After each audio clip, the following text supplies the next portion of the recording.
Si Jesus ay muling nabuhay at yan ang totoo. Ako po si Father Fiel Pareha at ito po ang ating segment, ang Daily Devotion, na kung saan tayo po ay magdarasal, magbabasa at magninilay kasama ng salita ng Diyos sa buong taon. Manalangin tayo. Sa ngalan ng Ama, ng Anak at ng Espiritu Santo. Amen.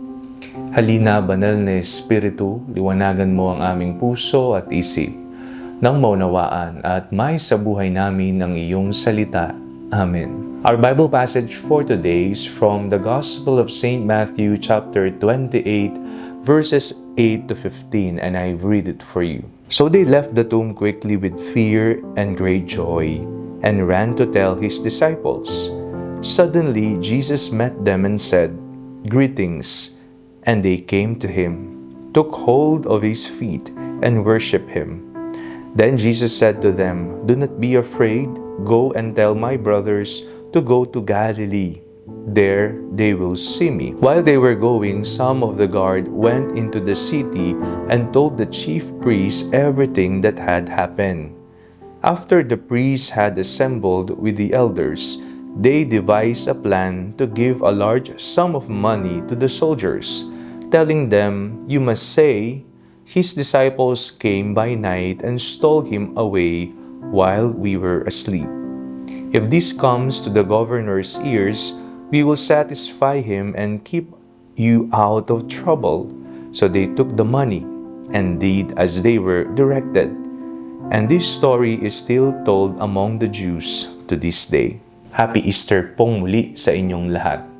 Tayo ay nagsimula sa panahon ng muling pagkabuhay noong linggo, kahapon, at ito po ay isang panahon, hindi lamang po isang araw na ating ginugunita ang muling pagkabuhay ni Jesus.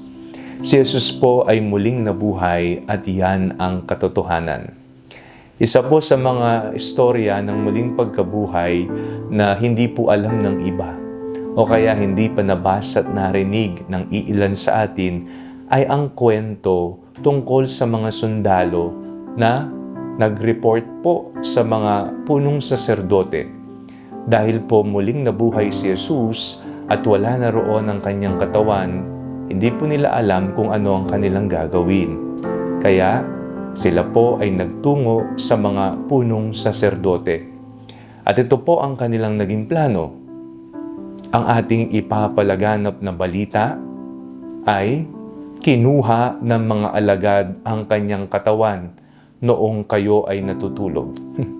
No? Isang kasinungalingan.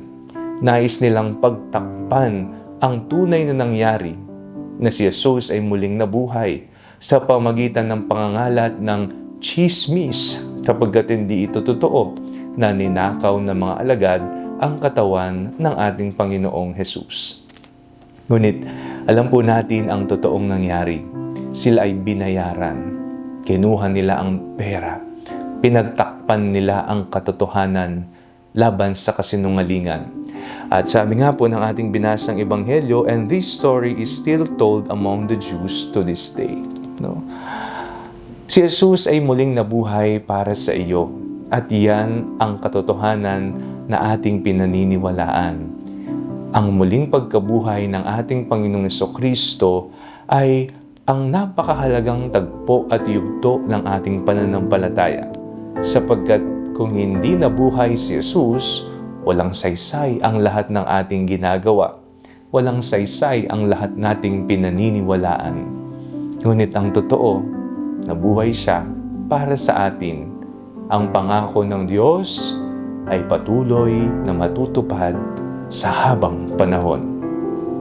Manalangin tayo. Panginoong Jesucristo, kayo po ay muling nabuhay at yan ang totoo. Maraming salamat po sa pagsagip sa amin mula sa pagkakaalipin sa kadiliman at kasalanan. Amen. Sa ngalan ng Ama, ng Anak at ng Espiritu Santo. Amen.